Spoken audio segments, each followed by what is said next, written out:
Well, thank you so much. It's great to see so many familiar faces and so many both familiar and unique locations. And I think it's wonderful that we're all able to come together on this Monday afternoon. And I think going to learn a great deal from three wonderful panelists. Actually, before we get started, it would be great to have all three panelists introduce themselves, but then also talk a little bit about what they do in their current position and a little bit about what ensembles they teach, what their teaching load is like, and giving a picture of three different positions in three different institutions. Yeah, so I'll start. My name is Kelvin Jones, currently the Assistant Director of Bands and also the Director of the Golden Band from Tigerland, which is our marching band here at LSU. It's unique in regards to job duties. It's like almost everything. Well, I conduct the Symphonic Band, which is our third concert band, if you will, some music majors with a lot of non-music majors. Also teach undergraduate conducting. I also teach independent studies. Any students interested in learning more about marching band techniques. This past year, I worked with graduate students in regards to graduate students who are looking to minor in wind conducting, but maybe majors in like composition or theory or performance of different avenues, not conducting majors per se. And serve on a lot of different committees, which are always fun. That's pretty much what I do. And I'll go next. Hi, everybody. My name is Tanya Mitchell-Spradlin. I'm the Director of Wind Studies at Penn State, and it's kind of odd because I just left the University of South Carolina and I haven't technically started at Penn State yet. So I'm in this place of limbo. But whatever the fall looks like, my duties will be to conduct the wind ensemble, also teach a third semester undergraduate conducting class, a graduate wind literature course, and then oversee graduate conducting students, as well as what Kelvin said, serving on a number of really fun committees. Hi everybody, my name is Seapy. I'm Director of Bands at Millikin University, which you may not have heard of because it's not quite as large as Penn State or LSU. We're a small liberal arts university in the middle of Illinois. And my responsibilities are the Symphonic Wind Ensemble. I teach throughout the year 3 different sections of undergrad conducting. There's no graduate program at Millikin, so all my students are undergrads. And I also teach music theory and ear training, in addition to, as was mentioned, some independent study work, some committee work, and a lot of recruiting responsibilities and that sort of thing. So part of the design of this webinar was to have 3 panelists who are at the beginning of their collegiate career, but also 3 panelists that come from a wide range of experiences in a wide range of institutions.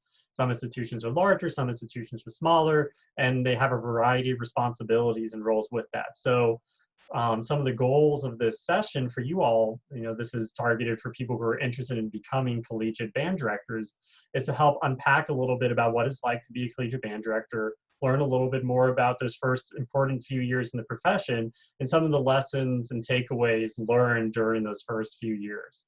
So without further ado, let's go ahead to our first question from Rob.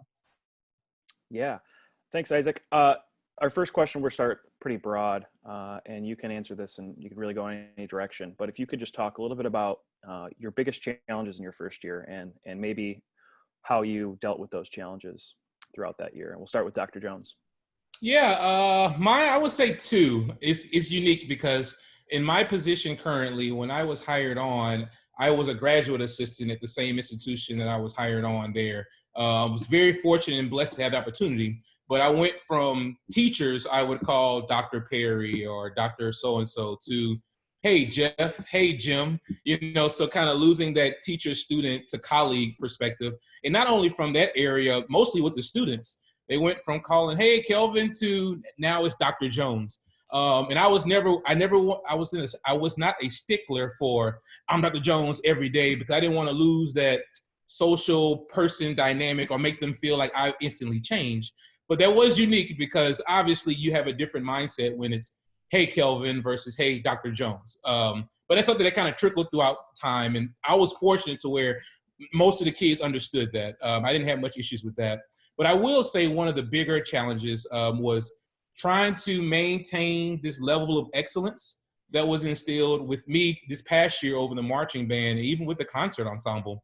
Of, I was working with great people who led this program to heights, but how can not only we maintain that, but also just how you make it better? How do you put your own spin to it and figure out the needs the students have, especially in your first year? Because if you try something different, it's like, well, especially a school like LSU where everything is freaking tradition. Well, we did this for the past 2 weeks, so now it's tradition, and you're going to come in and change it. And so now that's different. And it's like you're trying to do things to elevate the program. And so it was just unique trying to navigate those different things. So I was very strategic in things that I wanted to implement instantly versus things that would take a little bit more time.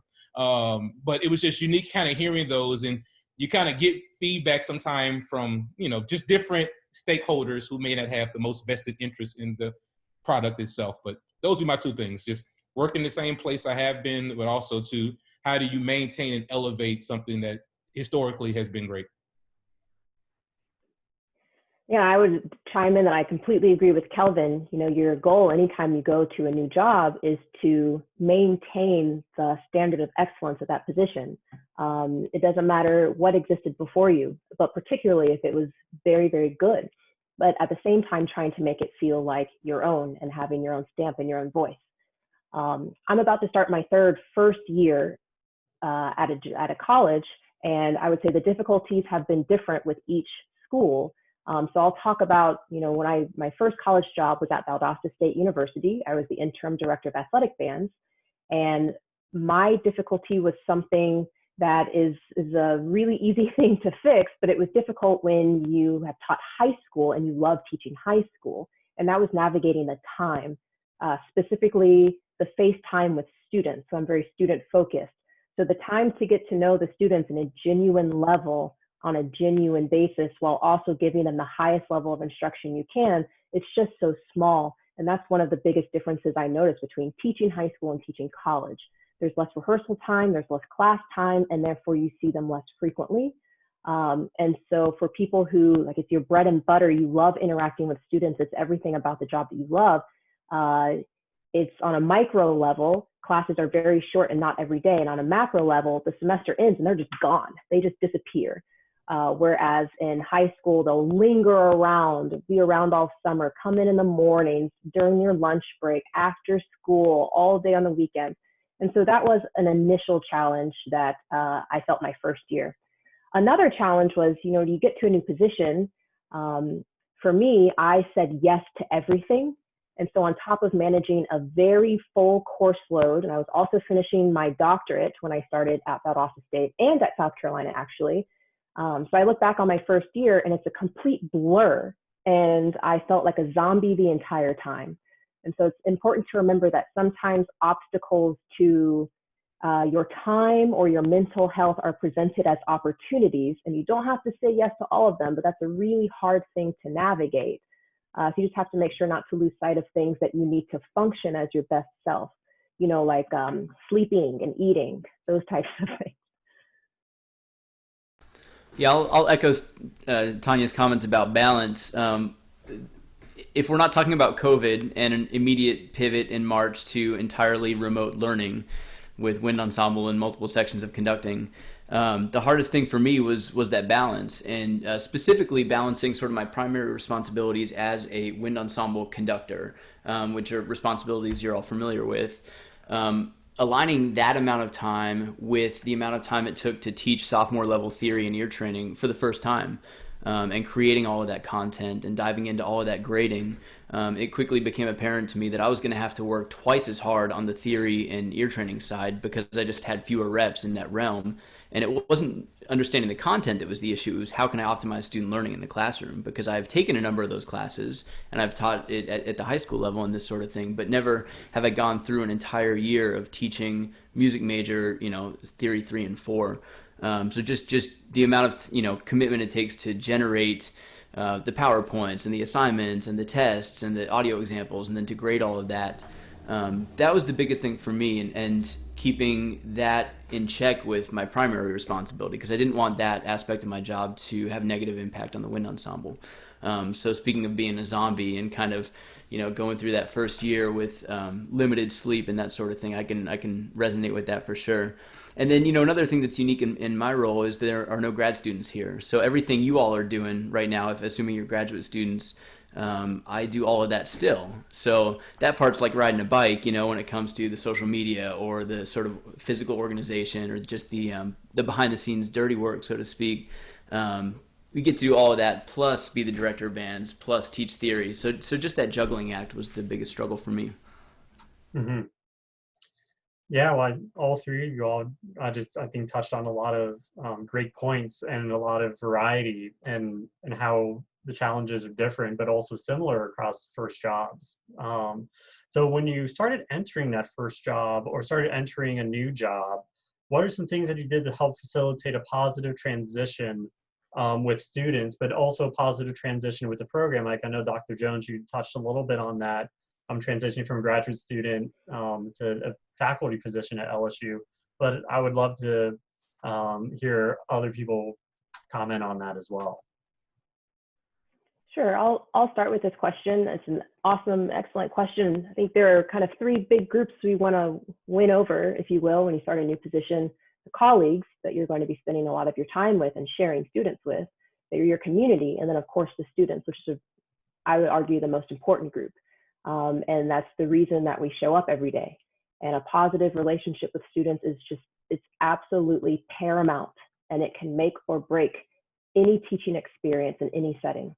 And so I think first they have to know that we know they exist. And this seems like a very obvious thing, but there are a lot of students who go through school, especially large programs, who think that no one notices them or that their contribution is negligible. And so finding ways to make sure that you can express to them that they exist and that they matter, and when they know that you care and you value their time in rehearsals, and that you see them, it's a more positive interaction. So listening to them and asking the right questions, particularly when you start a new job, what are your most important traditions? How do you feel about what's happened in the past? What are some of your goals? What was like the mission of the program, and how can I help support that mission and guide it in the direction that you believe in? And then of course, knowing their names, being authentically yourself and not being afraid to speak often about it being your first year, because transparency is key. And I think when you try to act like you've been there forever or that you know everything, it puts you in a place of constant stress and constant pressure. So that's not ideal. Like when I got to South Carolina, all the students knew that it was important to me to know all of their names. And so like they would cheer me on as I would stand at the entrance to every meal on game day or during band camp. And I would just sit there and try to name like all 300 something students. And when I messed up, inevitably, because that's a lot of people, they would correct me, but I would keep doing it again and again. And I think little things like that make them feel valued and seen and heard.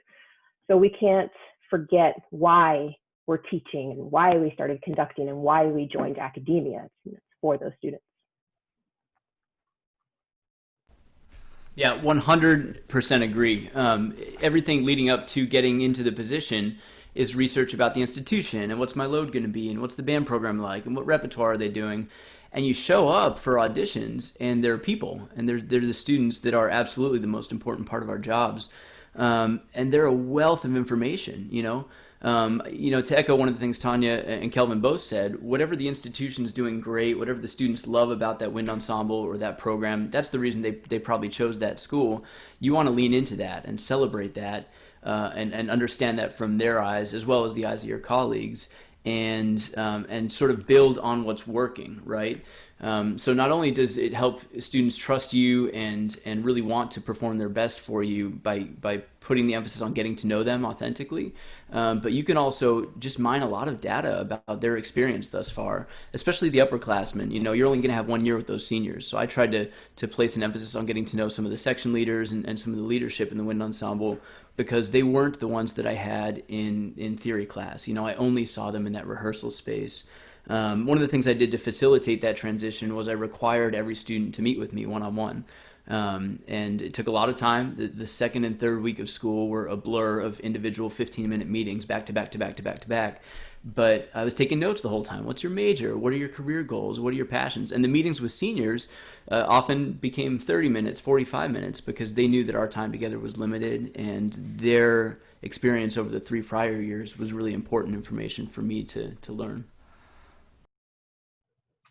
Yeah, and to piggyback on what Corey was just stating, it's so important. Even Tanya mentioned this as well. Knowing the program, like knowing it inside out. And I know in business terms, they use this term called a SWOT analysis, SWOT. And I do that anytime I'm going into a new kind of environment. And what SWOT stands for is the S means strengths. What are the strengths of this program? Is it a program steeped in tradition, a long legacy of excellence? Or maybe not, maybe it's different areas, but what are the things that program does extremely well? The W stands for weaknesses. What are areas that can possibly grow that aren't as strong? O stands for opportunities. What are some areas I could possibly do right now to instantly maybe turn some of those weaknesses to be closer to strengths? And then also the T stands for threats. It's almost like those little landmine bombs of, all right, I know this is a weakness, but I have to tread delicately over this situation because this could turn around and be a huge weakness or a threat to everything that you're trying to do with the program. And to piggyback on some things Corey stated, like talking to students and having buy-in. I do that with my concert group. We meet weekly with the principal players to maybe I want to get some insight on things that they're doing. What are they hearing? And a lot of times it's things that they're hearing that I'm not even aware of, that it brings insight to how I can change my approach that following week, so to speak. But with anything, I try to turn, I got it from when I used to work at McDonald's. It's turn the me into a we, the M upside down, to where it's not about me and what I say, it's about what we do. So even when I teach is, can we change the articulation here? Can we blah, blah, blah, blah, blah? Or can we change this endeavor? It kind of builds this culture endeavor of we're all in this together. Very rarely, at least with me, you'll very rarely hear me say me or I, unless it's something very specific. But ideally, we want things to be coming from grassroots in of we've all made this decision, especially when I want to turn one of those weaknesses to a strength. I may talk about some areas with the students. Hey, these are kind of some issues that I'm concerned about. We come together and find some ideas and strategies. So now I just turned this weakness that I already identified as a group to kind of change to kind of be this team buy-in thing. So my little 2 cents. Yeah, that's all great. A lot of you already talked a little bit about preparing, but if you want to, if any of you can speak a little bit more about any specific measures you took preparing for the job. Some of you kind of hinted about reaching out and networking with your other colleagues and students and programming, or maybe if you want to be a little more bold and tell us what steps you didn't take that maybe you wish you did. So we'll start with Dr. Seapy. Sure. Yeah, I mean, it's the time between signing the contract and usually finishing a degree or finishing out whatever job you're in and starting the position. It goes by really quickly. And I would say that the first thing for me was to reach out to my soon-to-be colleagues and to get to know my fellow faculty members. They all had a first year at Millikin, whether it was 2 years ago or 30 years ago, and I could learn a lot from their perspective. So I just started, I team taught one conducting class, so I was reaching out to the choral director. There's an amazing choral program here. I wanted to pick his brain on how he's built this program over almost 3 decades. I thankfully had a lot of access to my predecessor. He's still the trombone teacher. So just absolutely, emailing, calling. What did you do that worked? What didn't work? You can come in with a pretty, not knowing everything, but with a pretty well-rounded body of knowledge. And I think with a lot more confidence if you really maximize, especially the summer prior in terms of communicating with your new colleagues. And you'll be surprised. I think most of them will be willing to welcome you and sort of spill the beans, the honest truth about what it's like to work at any of these schools before they even really know you personally.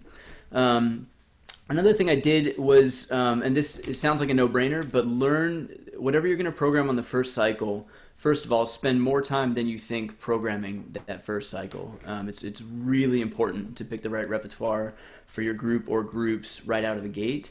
Don't over-program and work really hard to learn that music because you're not going to have the time when you get there.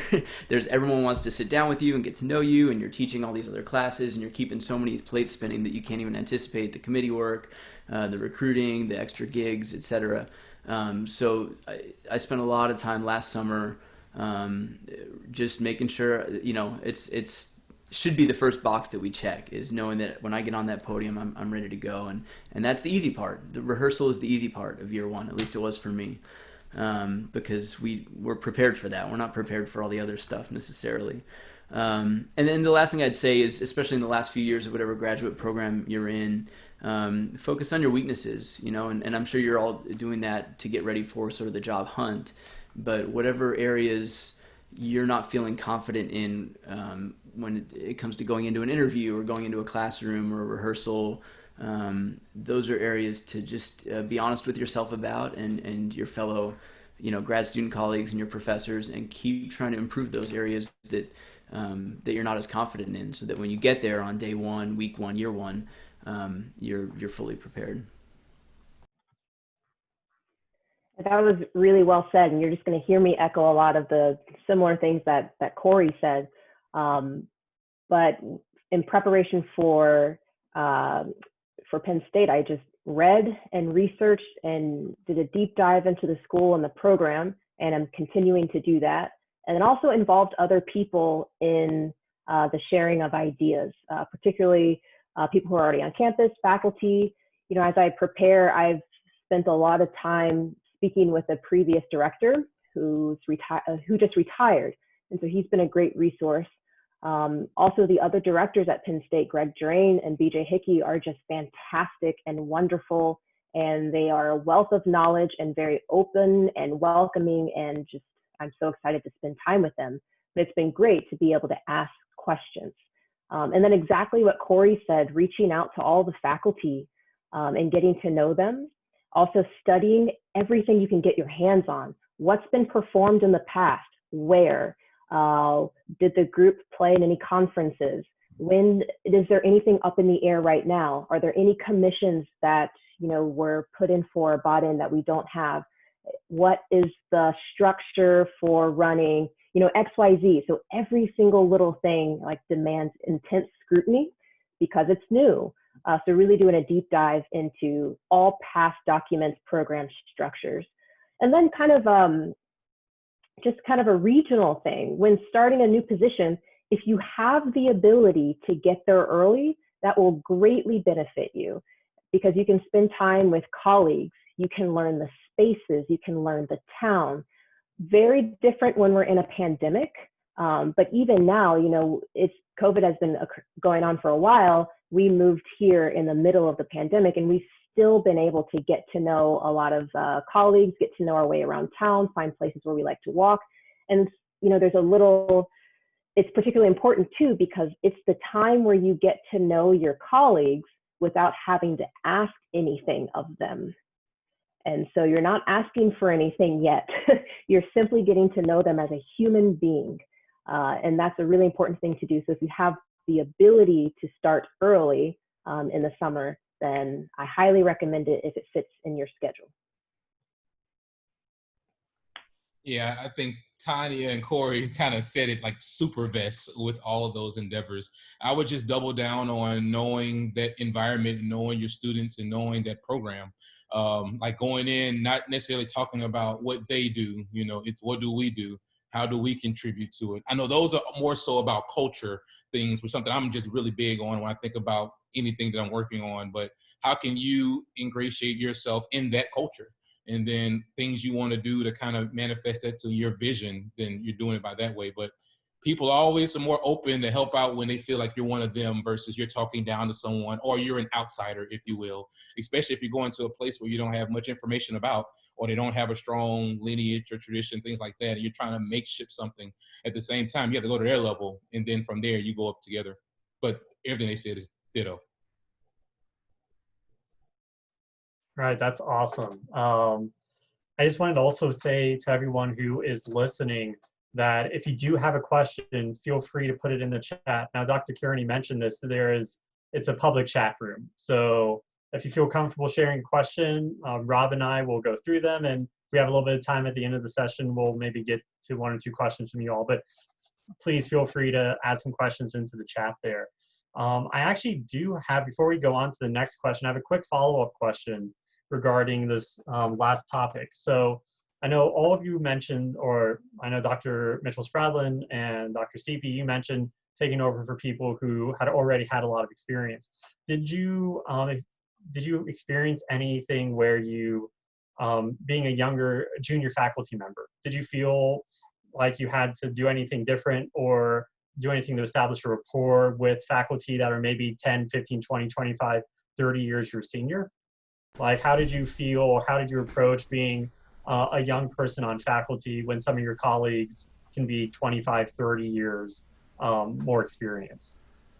Yeah, I mean, Tanya, I'll take a first stab at it if you don't mind. This is my first job right out of a DMA, and I just asked a lot of questions. Not only the get to know you questions as a human that Tanya mentioned, but questions about the program, about successes that they've had. One of my go-to questions is, what are you most proud of, or what excites you the most about working here? In fact, I think I asked that on my Skype interview when they gave me the opportunity to ask questions. My very first interaction with some of my now colleagues was positive and gave them a chance to sort of highlight some of the things that are great about what we do at Millikin.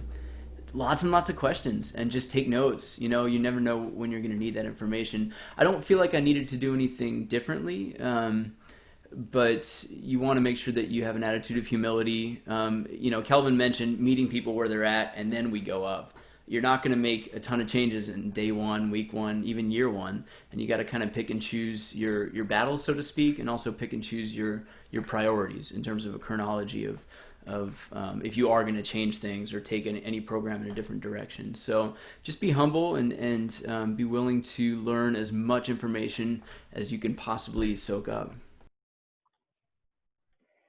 Yeah, I would say the same thing. Be humble, ask questions, be willing to learn, reach out to people and get to know them and let them know that you are here to be part of the team and here to kind of push the culture forward.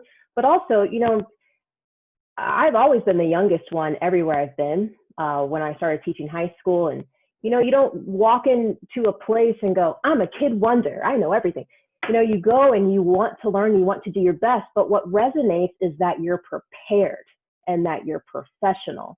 And while you might have an age gap, professionalism is professionalism. Being a mature colleague is being a mature colleague, and it doesn't matter your age. If you are prepared and you have a plan and you have a vision and you have mission and you know how to articulate those things, then that will align you with everyone else who you work with who also probably share a vision and a mission. And that's going to separate that age gap, or rather eliminate that age gap rather quickly. At least I would hope so. Mm-hmm. Yeah, and that's tricky. And it's something to kind of a question before of, if I had to do things over again, if you will, because kind of exactly what Tanya said, but I know for me, a little of the opposite of, how do I not ask a million questions and then that turns into this person can't do their job effectively? And that's something I know I kind of struggled with of, all right, if I'm going to down the sword, to use lack of better terms, here are decisions I'll make so I can make an independent decision versus always asking, do I need to do it this way? Do I need to go it that way? Do it that way? And again, it's unique for me because these colleagues were my teachers. So I just don't want to go back to that teacher-student model. Not for every case, I'm just saying at times. So I know for me, while anybody that knows me knows I'm all about communication, there were certain things was like, I need to make sure I can figure this out to kind of prove myself as the wonder kid, like Tanya said, not saying that I'm that by no means, but it's like, showing that you're a leader and have, those leadership capabilities to do certain things. Whereas for me, if I were in any other situation, it's definitely open dialogue 24/7. And even is now, that was just that point of me of, all right, I prove myself to show that I can do A, B, C, D, E, F, G, because these people that I look up to, were my professors and they are my mentors. I don't want them to turn into, this person can't do their job because all they're doing is asking me every single question every single day of how to do their job. And I'm thankful they didn't have that perspective, but for me going in, I didn't want that to kind of manifest itself into. Mm-hmm. Yeah, absolutely. Thank you so much. So our next question, all all you all in your introductions mentioned that there's work outside of just getting to teach and getting to conduct and getting to do music and getting to do what we do. There's additional responsibilities of committee work, service to the university. So what do some of those responsibilities look like for you? And if you're willing to maybe speak a little bit to one or two of them in a little bit of detail, that'd be wonderful. So Dr. Mitchell-Spradlin. Sure. Right now, my only committee outside of my teaching duties is to serve on the graduate committee at Penn State. I serve on a number of other committees and organizations kind of outside of Penn State. I'm sure we all do, and that's kind of what keeps us connected in the profession. Let's see, I had the privilege of working on the COVID committee for CBDNA and also serve on the diversity committee for CBDNA, and am involved in a number of other organizations. I am the editor of New Music by Women for the Women Band Directors International Journal. And I also work with And We Were Heard, which is an initiative to take music by diverse voices who maybe don't have a full recording in order to get a quality recording on their website instead of just a MIDI, and efforts to be performed more and for more people to know their voices. I'm admittedly behind on work for that, but I think that's something that is very valuable and necessary, and I'm proud to be part of. I also serve on the National Council for Tau Beta Sigma, the Vice President for Professional Relations, and so finding ways to stay busy, definitely. Mm-hmm. Yeah, for me, so outside of my teaching duties, it's unique, and I'm gonna get back to that in a second. But for me, I'm on a few committees of the university. This past year, I was a part of the lead mentorship program, the Genesis program, which basically is providing mentorship for students who are coming to college for their first time or their first generation person in college. That has morphed into, I'm on the university's student outreach committee, our College of Music and Dramatic Arts subcommittee of diversity, equity, and inclusion. Also on the committee through our State Music Educators Association, LMEA, Louisiana Music Educators Association, their diversity, equity, and inclusion committees. Also serve in CBDNA on the athletic band board.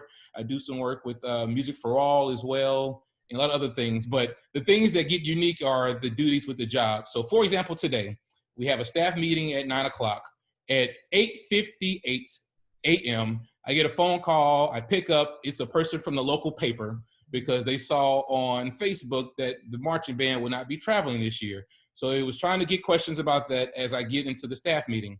After the staff meeting, I get a text message from the local ESPN radio of them wanting to do an interview about how Tiger Band is not traveling, which for the record, I don't get why it's necessarily breaking news because we have a pandemic going on. But here at LSU, if anybody's aware of it, it's like you mentioned one little thing about the band, it's viral. So all of those things happen on top of, prepping for other things that I was doing throughout the day. It's just things that are part of the job that I knew about a little bit, but I didn't realize the severity of things.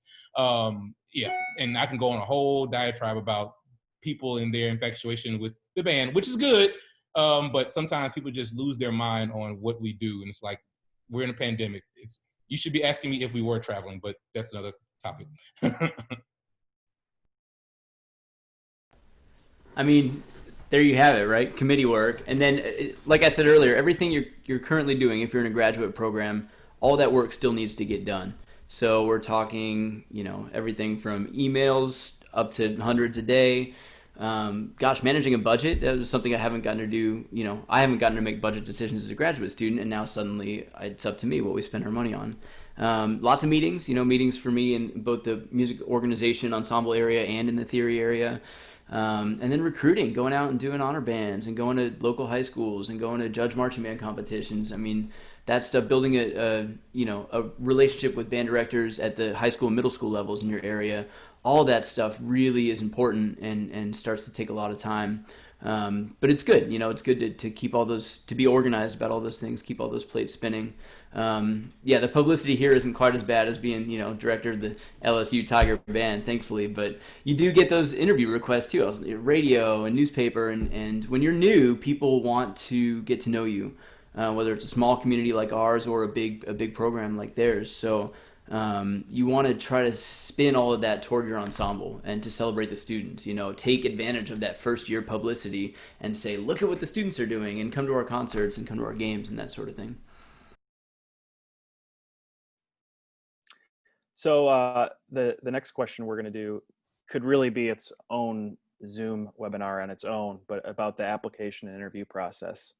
So you could, if you want to just give us a couple of your top things regarding tips and advice for application process, interview process, audition process, whether it relates to yours specifically or just things you've seen in the past. Sure, I can start on that one. I got a lot of great coaching at UMKC and at Ithaca College, and from just, I mean, we all have mentors, right? We all have colleagues who are slightly older than us who have gone through this. So the first thing I would say is use those resources to get ready. People who have won jobs, people who have sat on the other side, you know, have been on the search committees, pick their brains about the interview process. Tanya mentioned the institutional research, like doing the deep dive on for her Penn State, getting to know the traditions, getting to know what they've programmed and these sorts of things. That cannot be understated. You want to know everything that you can access on the web and everything you can access through your network of people who you trust without being sleazy or weird about it. You want to get to know those things because then you're informed. And it's not only so that you can demonstrate that confidence in an interview setting, but it's also you're interviewing them. You want to make sure that if you get an offer, you want to go work there. So do as much digging as you can on the front end. So not only so you have that confidence when you're on the interview, but also so when you get into the job, you enjoy the job. Get to know the committee. You know, figure out who's on the committee. Understanding what the institution is looking for. I mean, I talk a lot about this with prospective graduate students, but it's got to be the right fit. Every school is looking for a different director of bands or a different assistant director or what have you. And, you know, for me, for example, I have 0 college marching band experience. That is not something that I have ever done in my career. And so I didn't apply to any jobs that had a component that was athletic band related because I knew it would be a waste of time on both ends. So knowing your strengths and weaknesses, your pedigree, and whether or not you're a fit for the institution, and that just comes down to research again. And then, you know, in terms of interview prep, one big picture thing and then one very specific weird thing. The big picture thing is figure out which experiences you've gained that might work for different types of questions. What have you done over the course of your career that they're likely to ask about? I've been in very few interviews where they're real curveballs. You basically know what sorts of questions you're going to get. And if you can anticipate some of those questions or those genres of questions and just link them immediately to one or two things that you've experienced, you have those answers kind of at the tip of your tongue to say, oh, that's a great question. Here's the experience that I've had in that realm, and here's how it pertains to answer the question. So kind of organizing your thoughts rather than going into an interview cold, not scripting answers or anything like that. And the last thing, this was very specific, and I learned this 2 years ago from Andrew Grenade, who's the Director of Graduate Studies at the UMKC Conservatory. He said, like 2 days before my Skype interview, which is usually the first round, now it's probably Zoom, now everything's Zoom. So he said, make sure you look at the camera and not down at the screen. And I never would have thought about that because, you know, as I look at Isaac right now, my eyes are below the little webcam, and he said, look into the little green light if you're on a Mac, or look into your webcam because it's just more personal. And I was like, oh, that's a great little tip. So I don't know if it helps, but I try to do it. For me, Corey said it best when he mentioned you're interviewing them just as much as they're interviewing you. And not to sound egotistical at all, but it's not. But people look for confidence. And to be quite honest, like Corey said, they offer you a job. Will you take it? You know, so not saying you're going in like, you know, I'm the bee's knees of all these things. But I know for me, it goes back to figuring out all the questions that you have. For everybody on the committee, I come up with like 10 to 20 questions. I'm probably never going to ask maybe even 50% of them, but I'm ready at any moment's notice to have a conversation with people. And to be quite honest too, let's say you're taking over or you're applying for a program that's had massive turnover. Let's say they're going on their third director in 5 years. Like there's a question within like, what's going on here? Like maybe retirement, job, you know, things happen, but maybe through your own investigative dive into it, you realize maybe there's a a colleague that's troublemaker or something. So maybe in my questions, not saying I'm going to be directly, so everybody in here hates Kelvin. You know, I won't say that, but, you know, tell me about how it is to work here. You know, so like I have an answer in my head, but I'm asking questions to see if it's going to basically validate or confirm my suspicions. Are they going to skirt around something? Or they may kind of just, yeah, here's the issue here. This person needs to retire, or whatever the case may be. But I'm not coming in straightforward like, give me the juice. You know, it's just, I know these things or I've seen these things, but through my own questioning inquiry, I just want to be aware of kind of what's going on within all of those dynamics.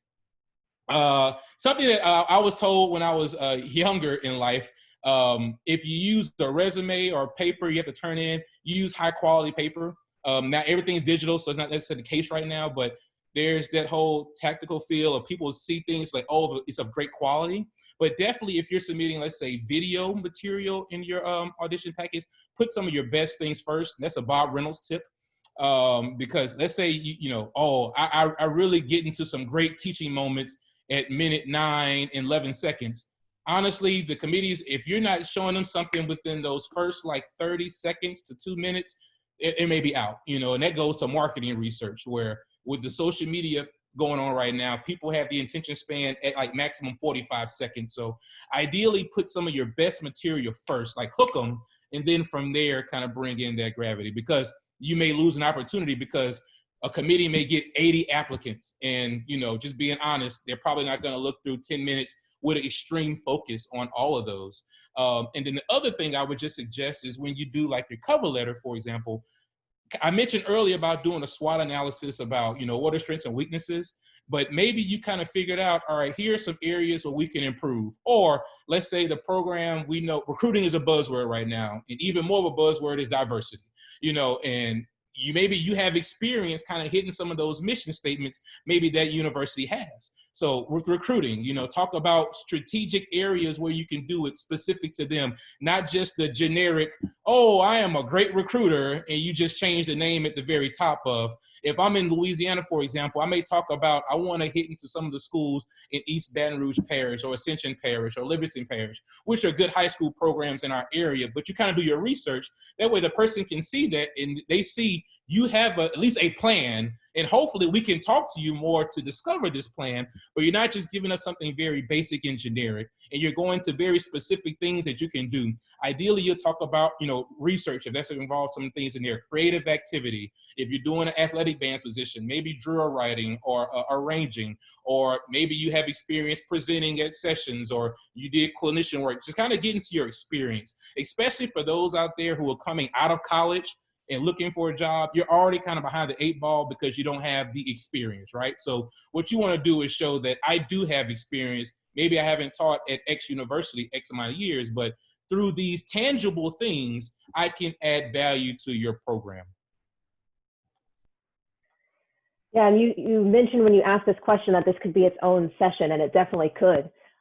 So I echo what Corey and what Kelvin said, but and would like to add, you know, when it comes to presenting your materials, make sure that they look as professional as possible. Get a website.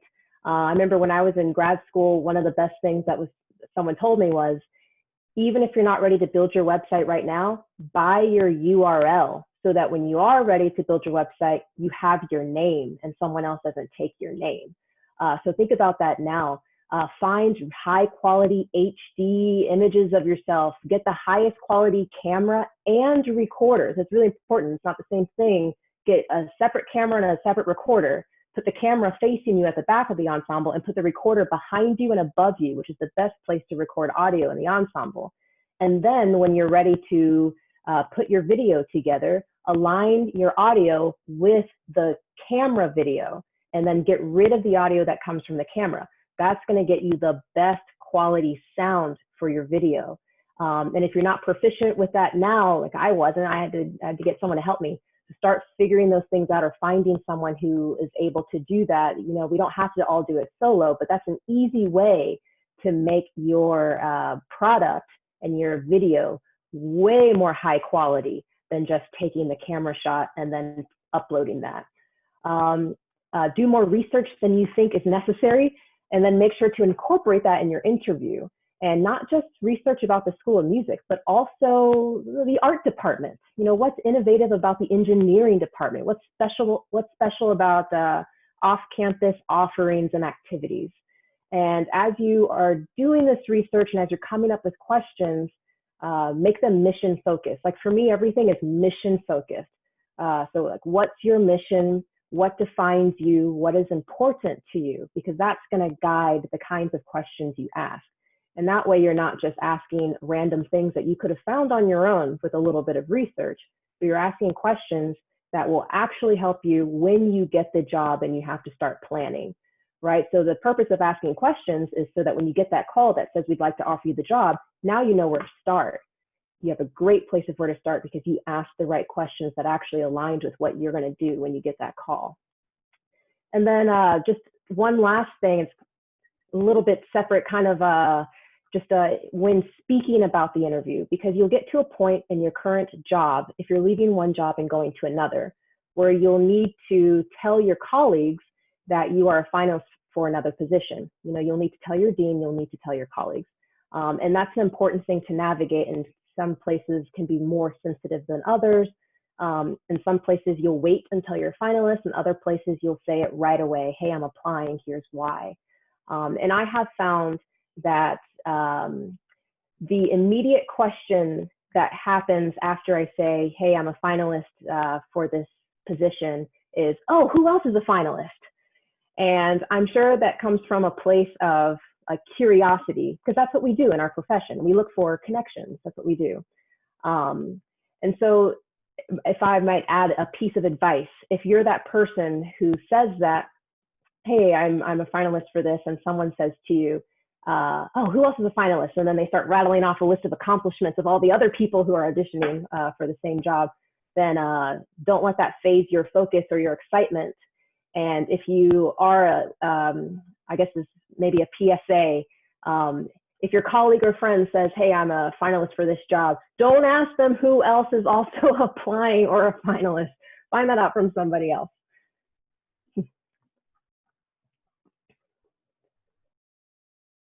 Hey, can I add one more thing? Yes. The talk about video got me thinking of something I did poorly, and this is twofold. One is tape every rehearsal, even if it's a 5th grade band. This is Steve Davis' thing. He said, you never know when the magic's going to happen, and it's true. You never know when you're going to have an amazing rehearsal, so make sure you tape everything. But this is what I did poorly. Stay organized about those tapes, because you get to year 3 and you're on the job hunt, and you've got, I don't know, 60 hours of rehearsal footage that's all a billion gigabytes and an old crappy laptop because you haven't had a salary for 3 years. Finding that 10-minute clip that Kelvin rightfully said you have to put first, because everyone's going to ask for rehearsal or teaching. I saw the comment from Jen there.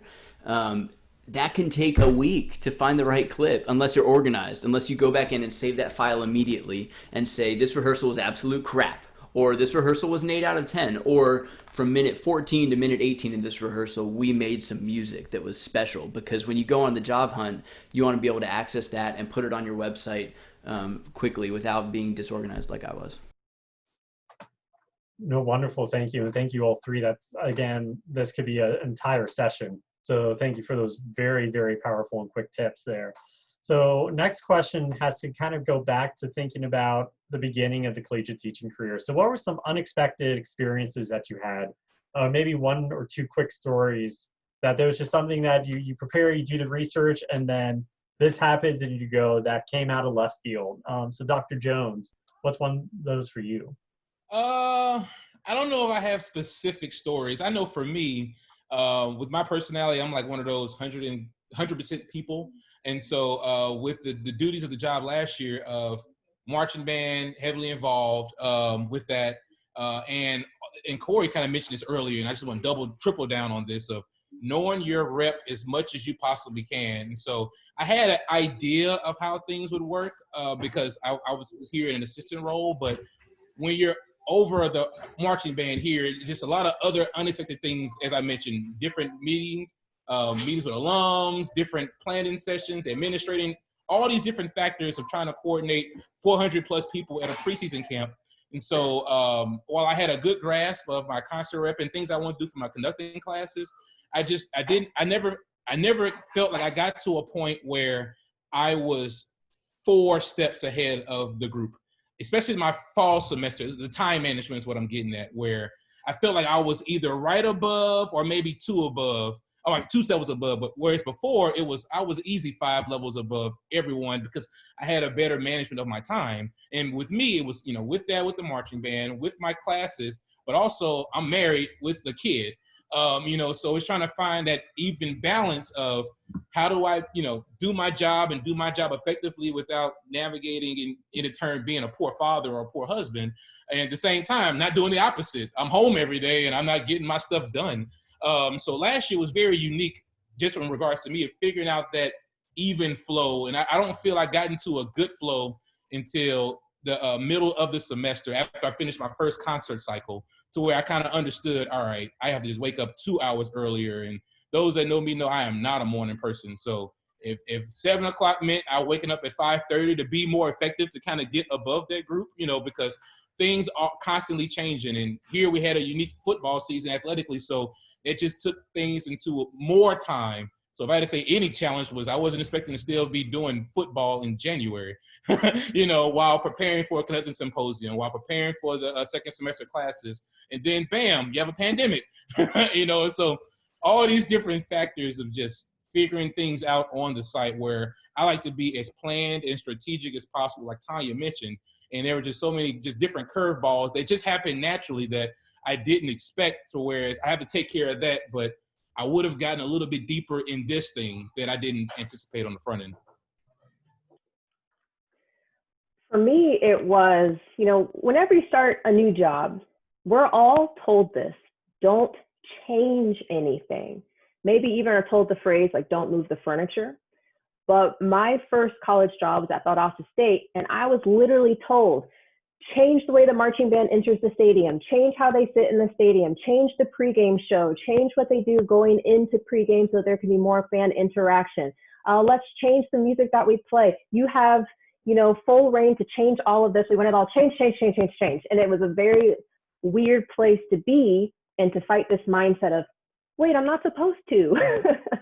And so it was very unexpected. And we just worked as a unit, athletics, the marching band, especially with the student leaders. I remember in the middle of the summer, one of the drum majors emailed me. It was this very, very, very long email. I hadn't even gotten the chance to gather my materials together or even to reach out to the students yet.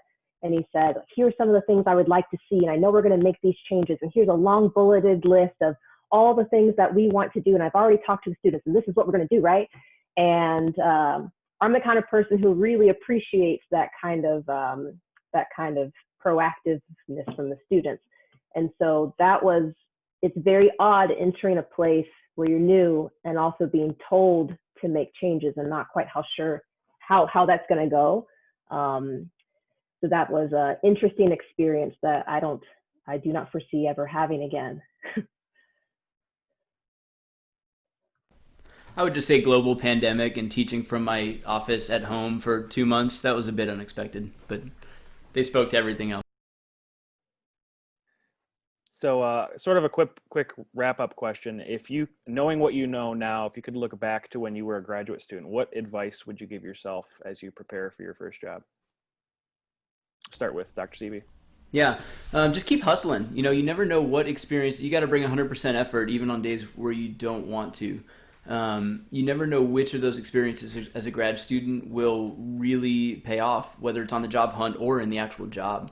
So just keep taking it one day at a time and doing your best, because you can't really anticipate exactly which jobs are going to be open and exactly what skill sets they're going to be looking for.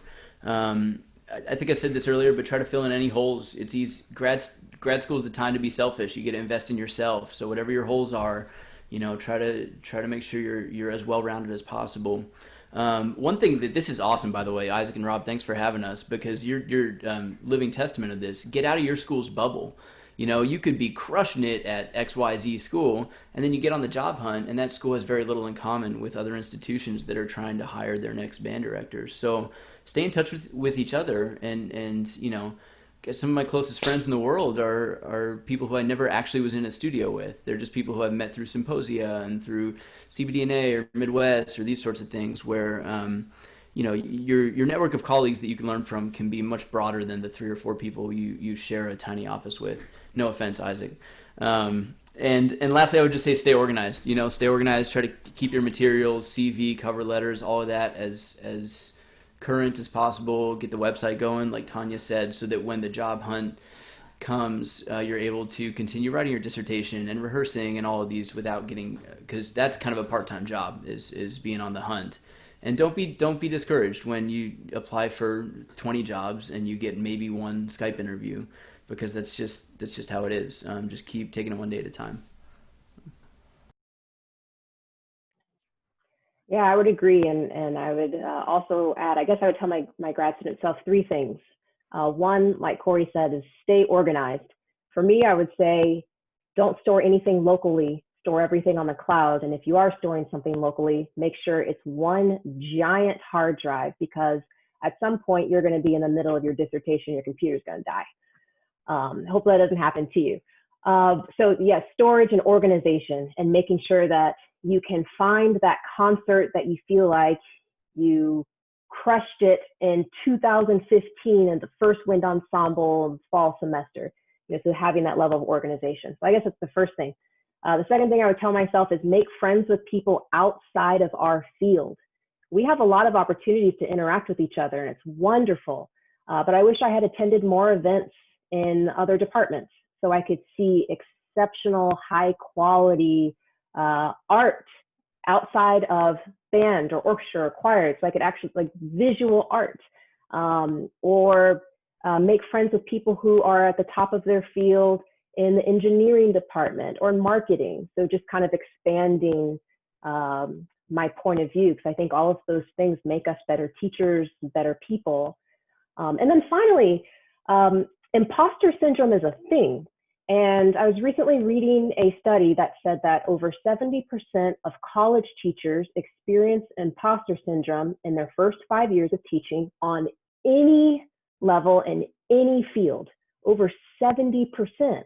And so, you know, for instance, we're talking about this more in our country, but I've always felt uncomfortable, like being the only Black woman in the room, like the only suit in front of the marching band, the only one on the podium in front of the concert ensemble, in the conference where you can count on one hand how many people look like you. And I'm not saying in the whole room, in the whole conference.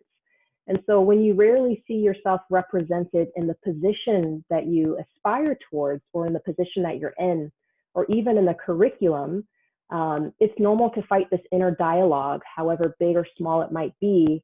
And it's normal, I think, to have to convince yourself and work a little bit harder to say, like, yes, you are worthy. Yes, you do have strengths. Yes, you do belong here. And I think I would have more confidence and more resolve if I could go back to my grad school self and say, you know, it's okay to use your voice. It's okay to talk about race, and you still exist in this setting, and that's still okay. And kind of that semantic shift between, like, you're a Black woman who's a band director, not a band director who's a Black woman. And it's again, that small semantic change, like I teach music to students versus I teach students music.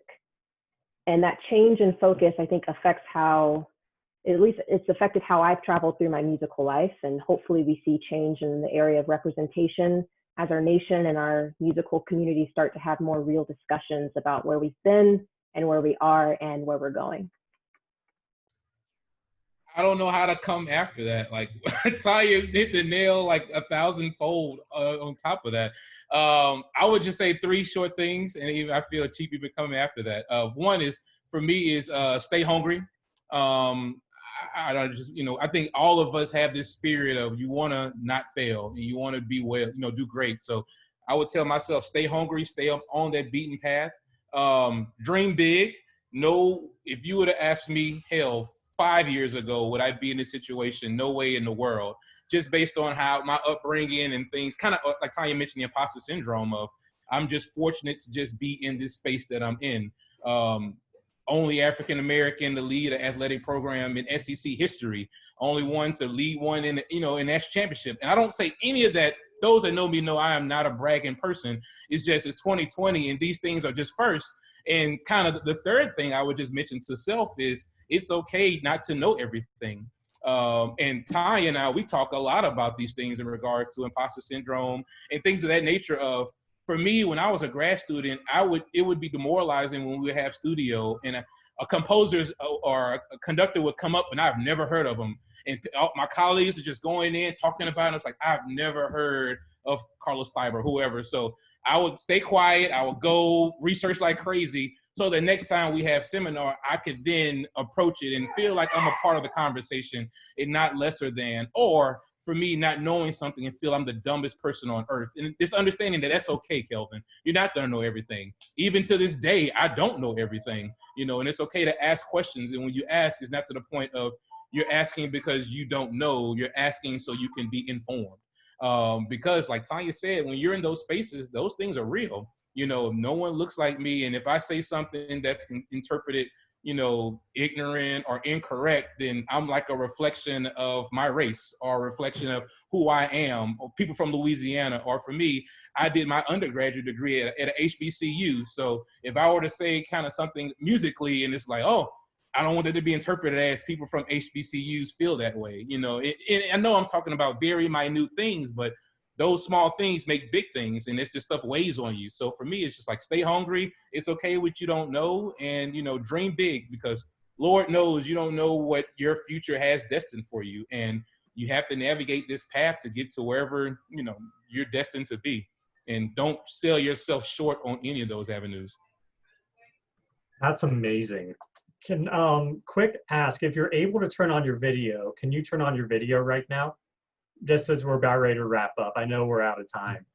But first of all, can we say thank you to our three panelists, just virtually? That was astounding. And I know I speak for all of us, I think, and thanking you all for taking your time. We all know you're very busy. You have very busy lives, both inside the band room and outside the band room. So thank you so much for donating your time to this. I also want to give a special shout out to Rob for helping co-host and helping co-plan, and also to Tina and to Angie and to Weston. The five of us are the admin team for the Graduate Win Conducting Facebook group. I think many of you all are part of that group, but if you aren't, or if you know some people who are interested, that's how we're starting to connect. And like Dr. Seapy said, get out of our bubbles, and so that we can connect the whole Graduate Win community. I also wanted to give a special thank you to CBDNA and to Dr. Kearney for helping organize this and lead this, and also chair the social media. I believe CBDNA is still accepting webinar proposals. I'm not quite sure on that, but there's still more opportunities for this. I believe there are more coming, and I think Dr. Kearney also posted the link to CBDNA's YouTube channel in the chat. Wonderful. I'm going to go ahead and take over really quickly. So I know we've already done a big group thank you, but now from CBDNA, I'd like to thank all of us, all of our panelists, as well as our moderators. Please join me in congratulating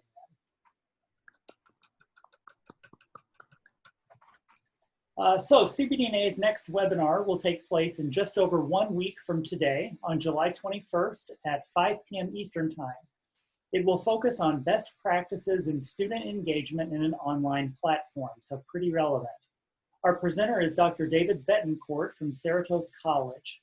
Details for that session will be posted on CBDNA's social media pages in the coming days, and I will probably also send an email out to the listserv as well.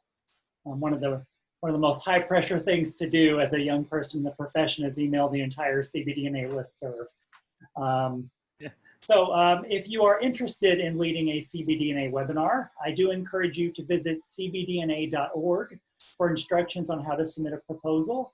We are still accepting session proposals for the foreseeable future because of our current situation. So once again, thank you for joining us. And as Isaac mentioned, this will be archived on the CBDNA YouTube channel, which is youtube.com/CBDNA music. Thank you again. Thanks, y'all. Thanks, everybody. Thanks, Isaac, Rob, and Josh. Yes, Thank you. That was amazing. Yeah, thank you, Josh. Thanks, Isaac. Thanks, Rob.